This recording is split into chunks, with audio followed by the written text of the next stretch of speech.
झोंपड़े के द्वार पर बाप और बेटा दोनों एक बुझे हुए अलाव के सामने चुपचाप बैठे हुए थे और अंदर बेटे की जवान बीवी बुधिया प्रसव वेदना में पछाड़ खा रही थी। रह उसके मुंह से ऐसी दिल हिला देने वाली आवाज निकलती थी कि दोनों कलेजा थाम लेते थे। जाड़ों की रात थी, प्रकृति सन्नाटे में डूबी हुई, सारा गांव अंधकार में लय हो गया था। घीसू ने कहा, मालूम होता है बचेगी नहीं। सारा दिन दौड़ते हो गया, जा देख तो आ। माधव चिढ़कर बोला, मरना ही है तो जल्दी मर क्यों नहीं जाती? देखकर क्या करूं? तू बड़ा बेदर्द है बे। साल भर जिसके साथ सुख चैन से रहा, उसी के साथ इतनी बेवफाई। तो मुझसे तो उसका तड़पना और हाथ पांव पटकना नहीं देखा जाता। चमारों का कुनबा था और सारे गांव में बदनाम। घीसू एक दिन काम करता तो 3 दिन आराम करता। माधव इतना कामचोर था कि आध घंटे काम करता तो घंटे भर चिलम पीता। इसलिए उन्हें कहीं मजदूरी नहीं मिलती थी। घर में मुट्ठी भर भी अनाज मौजूद हो तो उनके लिए काम करने की कसम थी। जब 2-4 फाके हो जाते तो घीसू पेड़ पर चढ़कर लकड़ियां तोड़ लाता और माधव बाजार से बेच लाता, और जब तक वह पैसे रहते दोनों इधर उधर मारे मारे फिरते। गांव में काम की कमी न थी। किसानों का गांव था, मेहनती आदमी के लिए 50 काम थे। मगर इन दोनों को उसी वक्त बुलाते जब 2 आदमियों से एक का काम पाकर भी संतोष कर लेने के सिवा और कोई चारा न होता। अगर दोनों साधु होते तो उन्हें संतोष और धैर्य के लिए संयम और नियम की बिल्कुल जरूरत न होती। यह तो इनकी प्रकृति थी। विचित्र जीवन था इनका। घर में मिट्टी के 2-4 बर्तन के सिवा कोई संपत्ति नहीं। फटे चीथड़ों से अपनी नग्नता को ढाके हुए जिए जाते थे। संसार की चिंताओं से मुक्त, कृष से लदे हुए। गालियां भी खाते, मार भी खाते, मगर कोई गम नहीं। दीन इतने की वसूली की बिल्कुल आशा न रहने पर भी लोग इन्हें कुछ न कुछ कृष दे देते थे। मटर आलू की फसल में दूसरों के खेतों से मटर या आलू उखाड़ लाते और भून भान कर खा लेते, या 10-5 ऊख उखाड़ लाते और रात को चूसते। घीसू ने इसी आकाशवृत्ति से 60 साल की उम्र काट दी और माधव भी सपूत बेटे की तरह बाप ही के पदचिह्नों पर चल रहा था, बल्कि उसका नाम और भी उजागर कर रहा था। इस वक्त भी दोनों अलाव के सामने बैठकर आलू भून रहे थे, जो कि किसी खेत से खोद लाए थे। घीसू की स्त्री का तो बहुत दिन हुए देहांत हो गया था। माधव का ब्याह पिछले साल हुआ था। जब से यह औरत आई थी, उसने इस खानदान में व्यवस्था की नींव डाली थी और इन दोनों बेगैरतों का दोस्त भरती रहती थी। जब से वह आई, यह दोनों और भी आलसी और आरामतलब हो गए थे, बल्कि कुछ अकड़ने भी लगे थे। कोई कार्य करने को बुलाता तो निर्ब्याज भाव से दुगुनी मजदूरी मांगते। वही औरत आज प्रसव वेदना से मर रही थी और यह दोनों इसी इंतजार में थे कि वह मर जाए तो आराम से सोए। घीसू ने आलू निकालकर छीलते हुए कहा, जाकर देख तो क्या दशा है उसकी। चुड़ैल का फिसाद होगा और क्या। यहाँ तो ओझा भी 1 रुपया मांगता है। माधव को भय था कि वह कोठरी में गया तो घीसू आलूओं का बड़ा भाग साफ कर देगा। बोला, मुझे वहां जाते डर लगता है। डर किस बात का है, मैं तो यहाँ हूं ही। तो तुम ही जाकर देखो न। मेरी औरत जब मरी थी तो मैं 3 दिन तक उसके पास से हिला तक नहीं था। और फिर मुझसे लजाएगी कि नहीं? जिसका कभी मुंह नहीं देखा, आज उसका उघड़ा हुआ बदन देखूं। उसे तन की सुध भी तो न होगी। मुझे देख लेगी तो खुलकर हाथ पांव भी न पटक सकेगी। मैं सोचता हूं कोई बाल बच्चा हो गया तो क्या होगा। सौंठ गुड़ तेल कुछ भी तो नहीं है घर में। सब कुछ आ जाएगा, भगवान दे तो। जो लोग अभी 1 पैसा नहीं दे रहे हैं, वे ही कल बुलाकर रुपए देंगे। मेरे 9 लड़के हुए, घर में कभी कुछ न था, मगर भगवान ने किसी न किसी तरह बेड़ा पार ही लगाया। जिस समाज में रात दिन मेहनत करने वालों की हालत उनकी हालत से कुछ बहुत अच्छी न थी, और किसानों के मुकाबले में वे लोग जो किसानों की दुर्बलताओं से लाभ उठाना जानते थे, कहीं ज्यादा संपन्न थे, वहां इस तरह की मनोवृत्ति का पैदा हो जाना कोई अचरज की बात न थी। हम तो कहेंगे घीसू किसानों से कहीं ज्यादा विचारवान था और किसानों के विचार शून्य समूह में शामिल होने के बदले बैठकबाजों की कुत्सित मंडली में जा मिला था। हाँ, उसमें यह शक्ति न थी कि बैठकबाजों के नियम और नीति का पालन करता। इसलिए जहां उसकी मंडली के और लोग गांव के सरगना और मुखिया बने हुए थे, उस पर सारा गांव उंगली उठाता था। फिर भी उसे यह तस्कीन तो थी ही कि अगर वह फटेहाल है तो कम से कम उसे किसानों की सी जीतोड़ मेहनत तो नहीं करनी पड़ती, और उसकी सरलता और निरीहता से दूसरे लोग बेजा फायदा तो नहीं उठाते। दोनों आलू निकाल निकाल कर जलते जलते खाने लगे। कल से कुछ नहीं खाया था। इतना सब्र न था कि ठंडा हो जाने दें। कई बार दोनों की ज़बानें जल गईं। छिल जाने पर आलू का बाहरी हिस्सा ज़बान, हलक और तालू को जला देता था, और उस अंगारे को मुंह में रखने से ज्यादा खैरियत इसी में थी कि वह अंदर पहुंच जाए। वहां उसे ठंडा करने के लिए काफी सामान थे, इसलिए दोनों जल्द जल्द निगल जाते। हालांकि इस कोशिश में उनकी आंखों से आंसू निकल आते। घीसू को उस वक्त ठाकुर की बारात याद आई, जिसमें 20 साल पहले वह गया था। उस दावत में उसे जो तृप्ति मिली थी, वह उसके जीवन में एक याद रखने लायक बात थी, और आज भी उसकी याद ताज़ा थी। बोला, वह भोज नहीं भूलता। तब से फिर उस तरह का खाना और भरपेट नहीं मिला। लड़की वालों ने सबको भरपेट पूरियां खिलाई थीं, सबको। छोटे बड़े सबने पूरियां खाईं, और असली घी की चटनी, रायता, 3 तरह के सूखे साग, एक रसेदार तरकारी, दही, चटनी, मिठाई। अब क्या बताऊं कि उस भोज में क्या स्वाद मिला। कोई रोक टोक नहीं थी, जो चीज चाहो मांगो, जितना चाहो खाओ। लोगों ने ऐसा खाया कि किसी से पानी न पिया गया। मगर परोसने वाले हैं कि पत्तल में गर्म गर्म गोल गोल सुवासित कचौरियां डाल देते हैं। मना करते हैं कि नहीं चाहिए, पत्तल पर हाथ रोके हुए हैं, मगर वह हैं कि दिए जाते हैं। और जब सबने मुंह धो लिया तो पान इलायची भी मिली, मगर मुझे पान लेने की कहाँ सुध थी। खड़ा हुआ न जाता था। चटपट जाकर अपने कंबल पर लेट गया। ऐसा दिलदरियाव था वह ठाकुर। माधव ने इन पदार्थों का मन ही मन मजा लेते हुए कहा, अब हमें कोई ऐसा भोज नहीं खिलाता। अब कोई क्या खिलाएगा। वह ज़माना दूसरा था। अब तो सबको किफायत सूझती है। शादी ब्याह में मत खर्च करो, क्रियाकर्म में मत खर्च करो। पूछो गरीबों का माल बटोर बटोर कर कहाँ रखोगे। बटोरने में तो कमी नहीं है।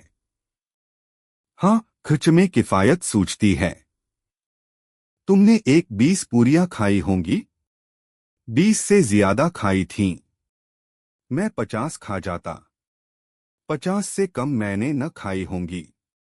अच्छा पका था। तू तो मेरा आधा भी नहीं है। आलू खाकर दोनों ने पानी पिया, और वहीं अलाव के सामने अपनी धोतियां ओढ़कर पाव पेट में डाले सो रहे, जैसे 2 बड़े बड़े अजगर गेंडुलियां मारे पड़े हों। और बुधिया अभी तक कराह रही थी। 2 सवेरे माधव ने कोठरी में जाकर देखा तो उसकी स्त्री ठंडी हो गई थी। उसके मुंह पर मक्खियां भिनक रही थीं। पथराई हुई आंखें ऊपर टंगी हुई थीं। सारी देह धूल से लथपथ हो रही थी। उसके पेट में बच्चा मर गया था। माधव भागा हुआ घीसू के पास आया। फिर दोनों जोर जोर से हाय हाय करने और छाती पीटने लगे। पड़ोस वालों ने यह रोना धोना सुना तो दौड़े हुए आए और पुरानी मर्यादा के अनुसार इन अभागों को समझाने लगे। मगर ज्यादा रोने पीटने का अवसर न था। कफन की और लकड़ी की फिक्र करनी थी। घर में तो पैसा इस तरह गायब था जैसे चील के घोंसले में मांस।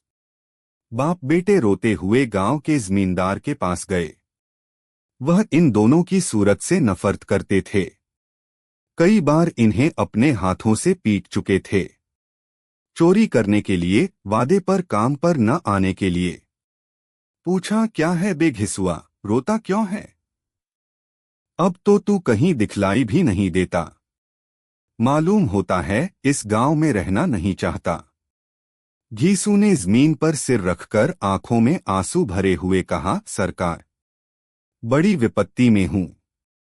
माधव की घरवाली रात को गुजर गई। रात भर तड़पती रही सरकार। हम दोनों उसके सिरहाने बैठे रहे। दवादारू जो कुछ हो सका सब कुछ किया, मुदा वह हमें दगा दे गई। अब कोई एक रोटी देने वाला भी न रहा मालिक। तबाह हो गए। घर उजड़ गया। आपका गुलाम हूं, अब आपके सिवा कौन उसकी मिट्टी पार लगाएगा? हमारे हाथ में तो जो कुछ था वह सब तो दवादारू में उठ गया। सरकार ही की दया होगी तो उसकी मिट्टी उठेगी। आपके सिवा किसके द्वार पर जाऊं? जमींदार साहब दयालु थे, मगर घीसू पर दया करना काले कंबल पर रंग चढ़ाना था।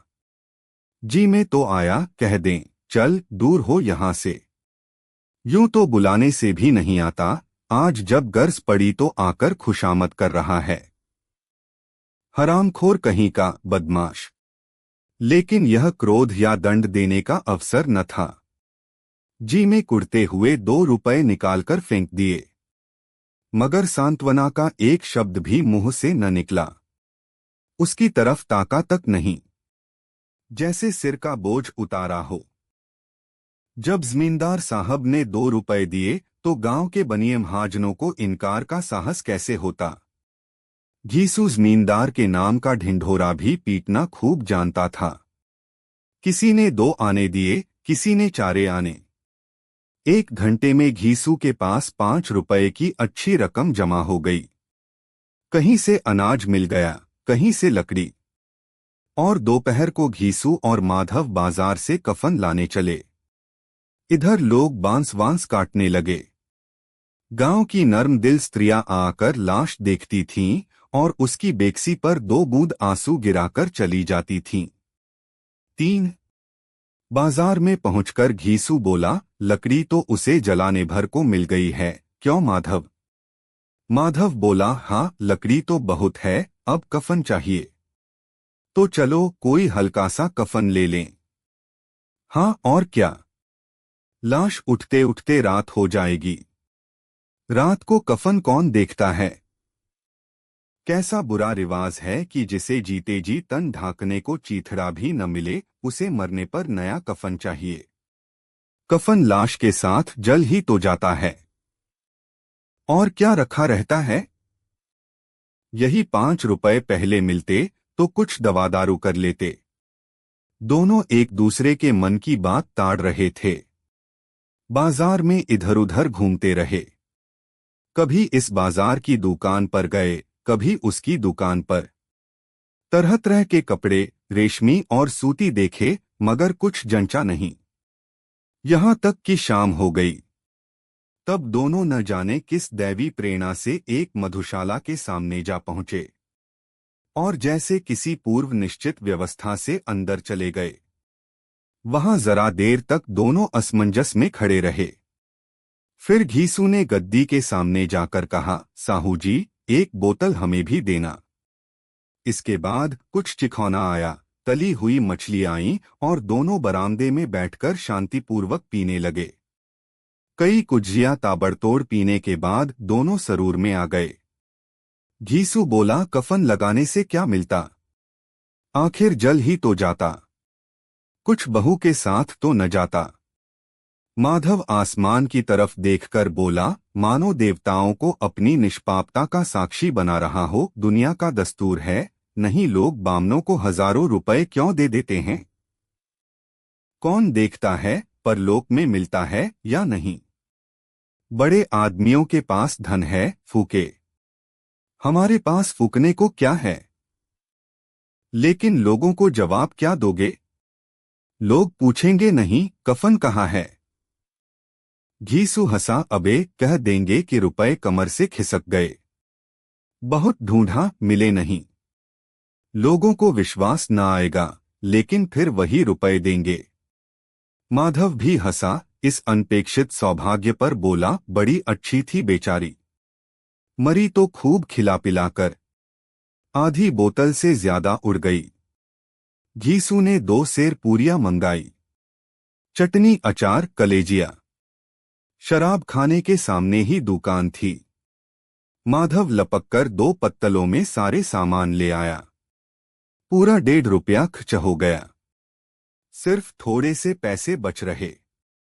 दोनों इस वक्त इस शान में बैठे पूरियां खा रहे थे जैसे जंगल में कोई शेर अपना शिकार उड़ा रहा हो।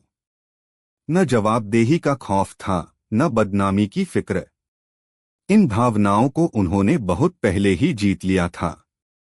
घीसू दार्शनिक भाव से बोला, हमारी आत्मा प्रसन्न हो रही है तो क्या उसे पुण्य न होगा?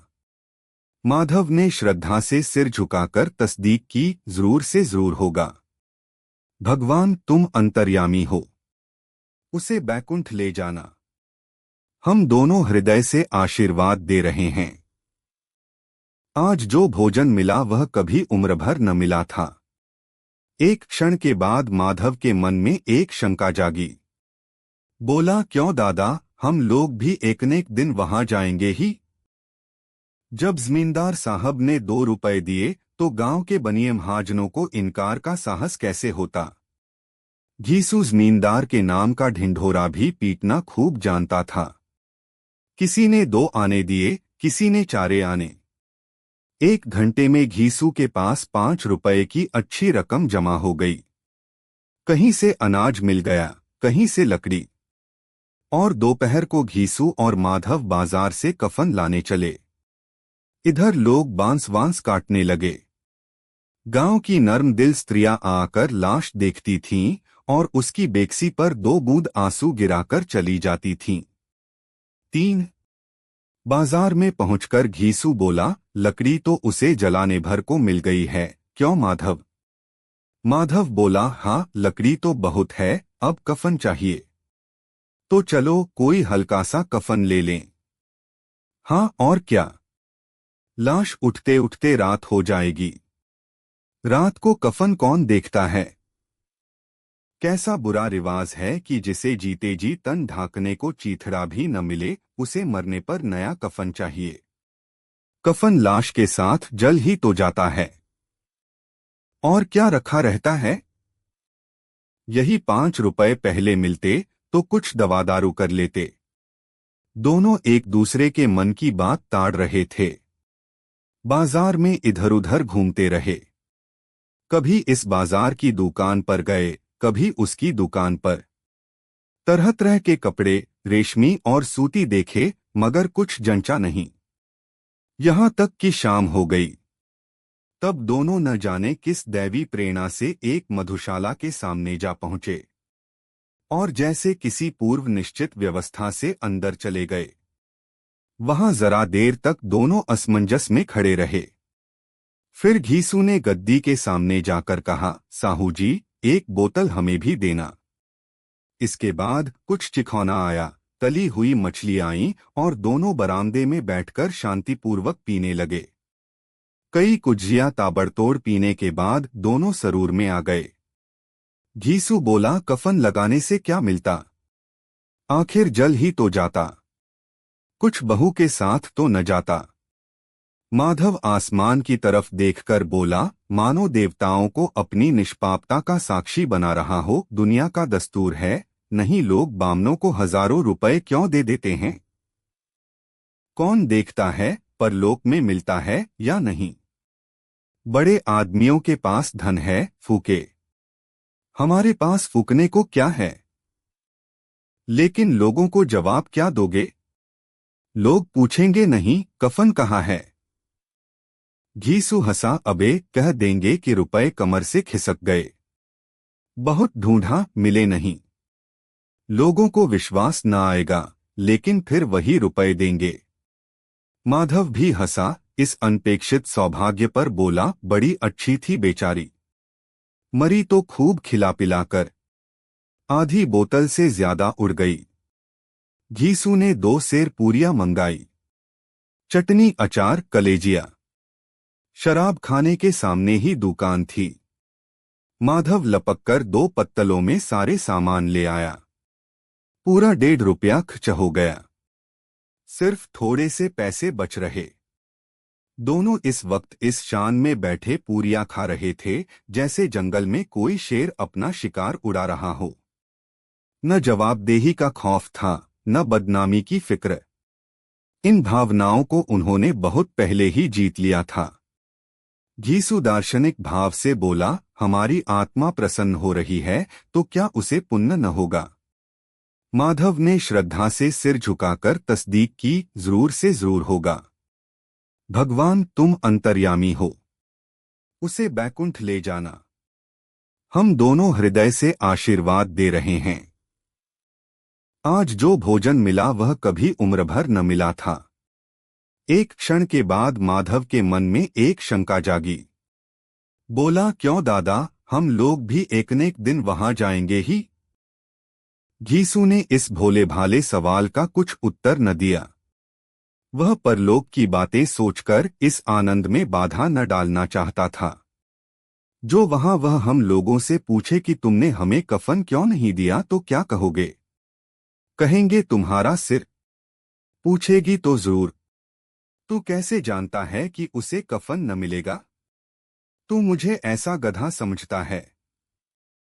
60 साल क्या दुनिया में घास खोदता रहा हूं? उसको कफन मिलेगा और बहुत अच्छा मिलेगा। माधव को विश्वास न आया। बोला, कौन देगा? रुपए तो तुमने चट कर दिए। वह तो मुझसे पूछेगी। उसकी मांग में तो सिंदूर मैंने डाला था। कौन देगा, बताते क्यों नहीं? वही लोग देंगे जिन्होंने अब की दिया। हाँ, अब की रुपए हमारे हाथ न आएंगे। ज्यों-ज्यों अंधेरा बढ़ता था और सितारों की चमक तेज होती थी, मधुशाला की रौनक भी बढ़ती जाती थी। कोई गाता था, कोई डींग मारता था, कोई अपने संगी के गले लिपटा जाता था, कोई अपने दोस्त के मुंह में कुल्हड़ लगाए देता था। वहां के वातावरण में सुरूर था, हवा में नशा। कितने तो यहां आकर एक चुल्लू में मस्त हो जाते थे। शराब से ज्यादा यहां की हवा उन पर नशा करती थी।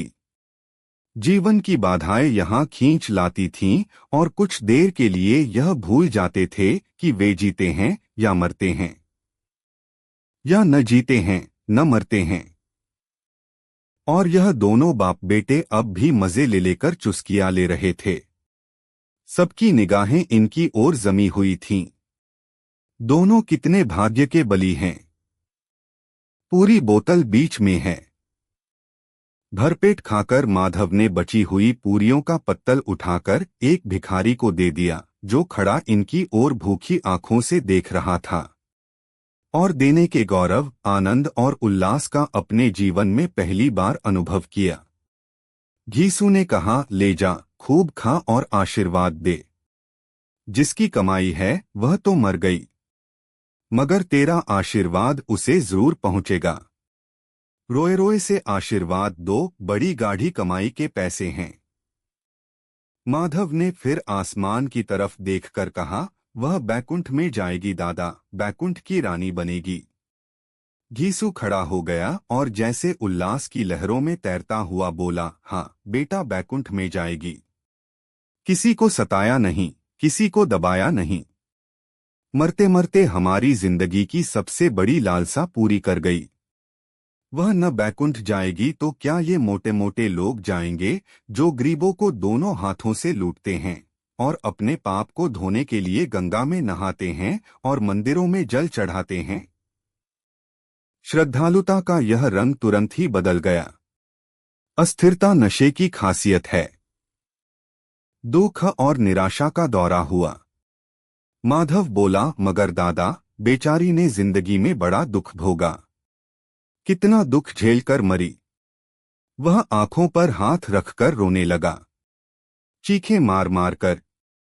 घीसू ने समझाया, क्यों रोता है बेटा, खुश हो कि वह मायाजाल से मुक्त हो गई, जंजाल से छूट गई।